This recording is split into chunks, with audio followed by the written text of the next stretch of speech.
உலகின் முதல் சத்தியாகிரக போராளிங்கிற பெருமையை கொண்டவர் நம்ம தமிழ்நாட்டுக்காரர் தாங்க. அதுவும் எங்கள் ஊருக்காரர். ஆனால் இன்று அவர் அதை பற்றி தெரியாதவண்ணம் இருக்கிறது தான் இன்றைய அரசியல். சாமி நாகப்பன் படையாச்சி. இவர் பார்த்திங்கன்னா நாகப்பட்டினம், அதாவது மயிலாடுதுறை மாவட்டம் இப்போ இருக்கக்கூடிய பூம்புகார் அருகே இருக்கக்கூடிய கீழபெரும்பள்ளத்தில் தான் பிறந்தவர். 1891ஆம் ஆண்டு பிறந்து பின்னால் தென்னாப்பிரிக்காவுக்கு பயணம் போகிறார். 1906ஆம் ஆண்டில் தென்னாப்பிரிக்கா டிரான்ஸ்வால் காலனி அப்படிங்கிற அரசாங்கம் அங்கே வாழ்ந்த இந்தியர்கள் தமது பெயரை அரசாங்கத்தில் பதிவு செய்து கொள்ள வேண்டும் அப்படிங்கிற ஒரு அடக்குமுறை சட்டத்தை போடுறாங்க. இந்த சட்டத்தை மீறி எல்லாரும் தண்டனை மனமும் ஏற்கனவே காந்தியடி உசுப்பேற்ற போது அந்த சத்தியாகிரக போராட்டத்தில் முதல்ல கலந்து கொண்டதே இவர் தான். காந்தியடியின் காரண தலைவர் அந்த பெயரை பதிவிடாமல் முதலாக அந்த சத்தியாகிரக போராட்டத்தில் கைது செய்யப்பட்டவங்க இவர் தான்.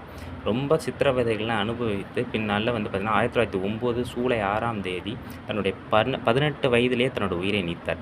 இவரை பற்றிய பல விஷயங்கள் எதுவுமே நம் தமிழர்களுக்கே தெரியாத வண்ணம் செய்தது தான் இன்றைய அரசியல்.